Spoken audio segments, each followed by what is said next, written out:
Hey, good morning, good evening, you guys. Welcome in for tonight's Truth Talks. My name is Marcy Batiste, your ultimate power coach, America's #1 reality-based success and recovery trainer. And I am so glad you guys are joining me tonight. I've been having a little bit of fun tonight on social media. I did an unofficial, hey T, what's going on? I did an unofficial, hey Ray, I did an unofficial survey, very, very unofficial. What's up, Chris? And the question was, would you date or marry you in your own gender preferred whatever? Y'all get the point. I had to add the gender preferred part because somebody was like, no, because I like the opposite sex or whatever. So anyway, so I want to have a conversation about that because I'm going to share the background about how that question came up. And then I want to share a little bit about my opinion of my findings, which are very, very unofficial. So feel free to share the video out. I want to have a really kind of an honest conversation about what that really means. So although I had fun with it, it's some important information that I do want to dig into, a pretty serious topic. So feel free to share the video out. Truth Talks is all about real conversations for real people dealing with real life stuff, and one of those real life stuffs is relationships. And as we know, the divorce rate's like, I don't know, might be over 50% by now. I don't know. I was divorced a long time ago. I think it was still 40-something percent when I got divorced. So I'm a trendsetter. I'm just letting y'all know that. But anyway, so I say all that in fun. Thanks for sharing, Terry. I say that in fun, but in all seriousness, there are a lot of people out here who are single and very, very miserable, and you have people who are in relationships and very, very miserable, and then you have people that are begging to be in miserable relationships. Okay? And then you have some people, the rare breeds, who are in gloriously happy relationships, and then you have the final category of people who want you to believe that their relationship's gloriously happy, but it really sucks behind the scenes. So this is all no judgment, no shade. I am all for happy, healthy, whole relationships. I am 100% against toxic, unhealthy relationships. And that's really all this is about. And all this amounts to is how to get the unhealthy, healthy, and remove the toxins from toxic relationships. So the survey question again was, would you date or marry someone like you? Would you date or marry yourself? Do you feel like, essentially I'm asking, do you feel like you are, that relationship material? Are you marriage material? Are you dating material? And I got a gamut of answers, which just like all of it made my heart smile because first of all, people are willing to share, people are willing to participate and be transparent, and I'm just hoping that people answered honestly. I know some people answered very honestly, and they said things like, no, I'm too loud, no, I talk too much, and so that's the piece that I want to kind of dive into briefly tonight, is the things that we know about ourselves that we expect other people to overlook. Like the things that we know about ourselves that we expect other people to overlook. And why is that?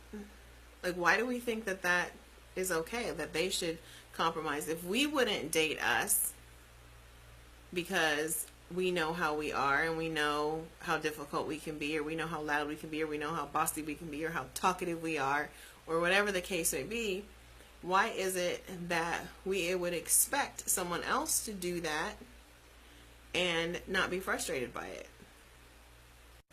Why is that? And if we know that we have these certain character traits about us, why would we enter into relationships knowing that those are known issues without a plan of action to either correct them or to at least give full disclosure? Like, I snore, I talk too damn much, a nag, I'm controlling, whatever we know our issues to be, because honestly, nobody should know you better than yourself.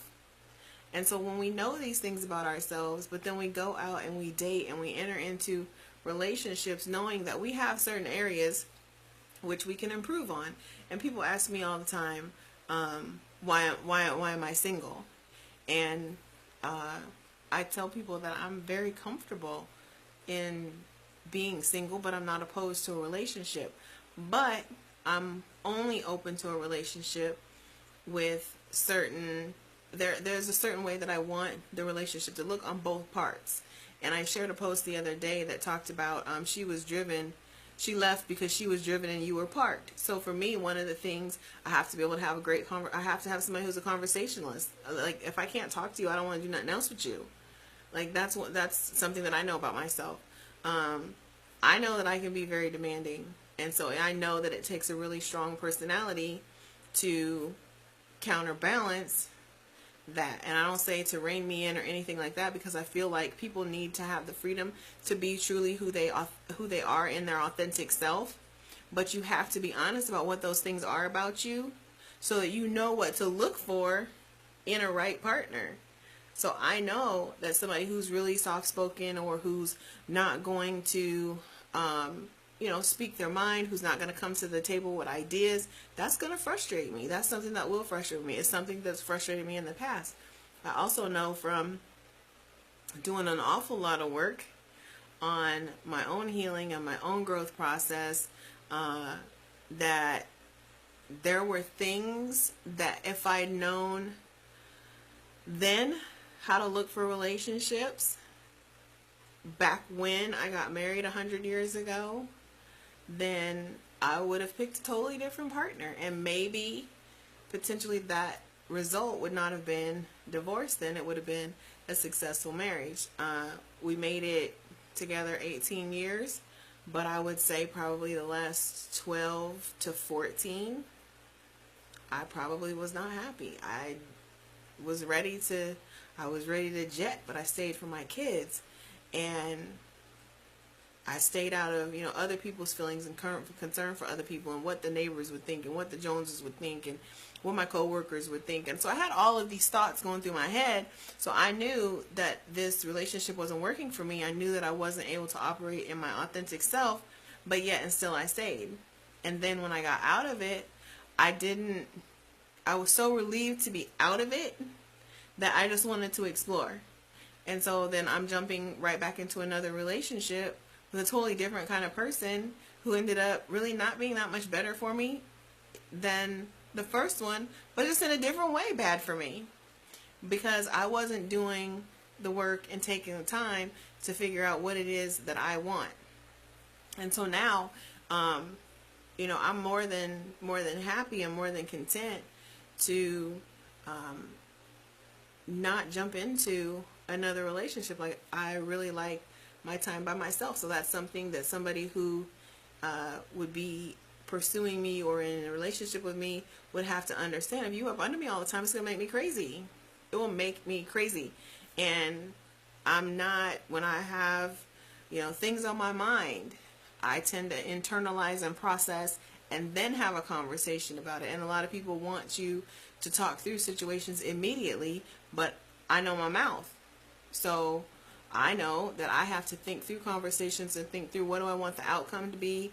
What subject am I really trying to address? I have to think all that through before I'm willing to have. So these are just examples, you guys, of things that I know about myself that can make me personally difficult to be in a relationship with, potentially, for the wrong partner. For the right partner, then it's easy breezy. It's easy breezy. It's not, nobody feels like they're over compromising. Nobody feels like they have to conform. And for me, like, the one thing that I don't want to, hey Gregory, how are you, doll? One thing that I don't want to do is feel like I'm in a relationship and then I'm forced to conform to what someone else feels like I should be. I want to be able to continue to operate authentically as who I genuinely am, but still have somebody that encourages me and pushes me to be better. I don't want a cheerleader. I would not want to date a cheerleader. I don't want you to tell me all the time how great I am. I don't want you to tell me all my ideas are right, because I know that sometimes they're not the best ideas. I know that sometimes I go too fast and I need to slow down. I know all these things about me. So I also know that it takes a strong personality that is willing to stand toe to toe with that and still be able to support my dreams and support my vision, have their own dreams, their own vision, and then bring those together in a constructive way. So, like I said, the survey was very fun. It was really interesting. And, I was thinking after I posted, I was like, would I date me? Would I marry me? And I think I have to think about it. Like, I think that I'm trying to think if my personality, the way I am now, is a good fit for my personality. And I think that it would be a good match for the simple fact. At first I was like, no, because I can be too bossy. But I'm really not bossy if you are someone who brings something else to the table and brings your own ideas to the table and your own vision to the table. I'm very willing to be submissive and things like that. So I think at the end of the day, when I thought it through, I'm like, yeah, I would marry me. I would totally date me. And there are some really cool things that I really like about myself and that I think are a great contribution to a relationship. So that's just what I just want people to think that through, because like I said, one of the things that I hear so often is that people are just miserable. Like, they're either miserable single or they're miserable in a relationship. The whole point, though, is if you are miserable, period, the singleness or the relationship probably aren't the issue. It's you getting clear about what you really truly need and what you really truly want, and then being honest about what does it take to move to that new space, to find that fulfillment, to feel like you're living an enriched life. What do you need to do to make those things happen? And sometimes that means cutting bait. Sometimes that means you doing some work on you that you have to admit, like, you know what, I'm being the pain in the ass here. I need to make some changes. And then if you start making changes and then it doesn't get any better, now you have a different decision to make, right? Does that make sense? So that's the message for tonight. Is really truly being able to manage, what's that say? Most women are bossy, emphasis on most by nature. Gregory, I think the word bossy is subjective, because I think that if you asked a bunch of women, I love that you said that though. I think if you asked a bunch of women, they would say that men tend to be kind of more controlling, and I think that bossy and controlling are very similar words for the opposite gender. I think that they mean very same and very similar things. But again, it comes back to the expectation that you've set for the relationship. What do you want it to look like? Who do you want to, and how do you want to have the communications go? Because if there are certain needs that are being expressed and things like that, then it's less about being bossy and just learning how to communicate. And I think if you're perceived as bossy, then that's more of your ability to communicate with the other person issue than really it is you being outspoken about what you need or want, which I think is okay. But you do have to learn how to communicate with the other person. You can't expect them. What? What does what mean? What you LOLing? I think you have to learn how to communicate, and that's really what it is.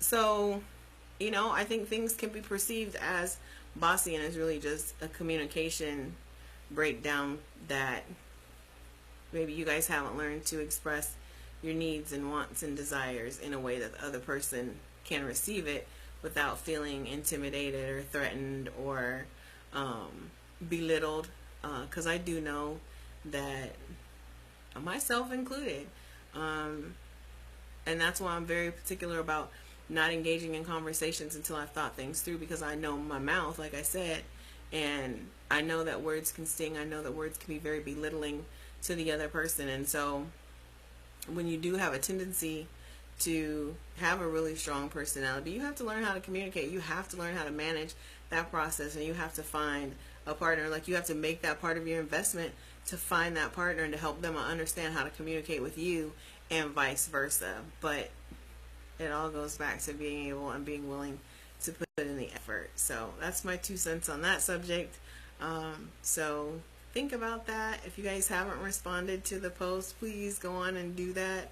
I still am interested in finding out how people are going to answer, and it's fun to see the different variety of responses. So you guys have a really, really great night, and I will talk to you guys tomorrow with another Truth Talks. Oh, hold on.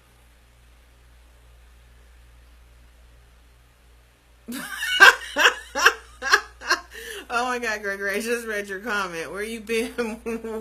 Who is that? Where are you going? Change this, sit here, park there. I can't with you. I can't with you. That's priceless. No comment. I can't even touch that. I can't even touch that. I was trying to think do I do that? I I do ask a lot of questions. But I'm not a director, so I don't do the whole go park here and go do that. Like, but I do ask a lot of questions. Even my kids say that I ask too many questions. So for me, that's something that someone would have to get used to, is asking a lot of questions. But not from a nosy sense, or from a lack of trust sense, but more just, well, why? I kind of like to know the behind the scenes on certain things as it relates to how it affects me. If it's something that doesn't affect me, I don't usually really care, but if I feel like it's affecting me or potentially could affect me, then yeah, I have lots of questions. So, and my kids will testify to that. So, anyway, let me go on and get off of here. Y'all have an amazing night, and we will talk tomorrow night. It's hard to touch the truth. Hush. I ain't even say, I said you have some valid points and that some people, and I do ask a lot of questions. That part is true. I do ask a lot of questions. But again, it's how they're perceived. And I'm just going to leave that right there. All right. Y'all have a great night. We'll talk tomorrow on another Truth Talks.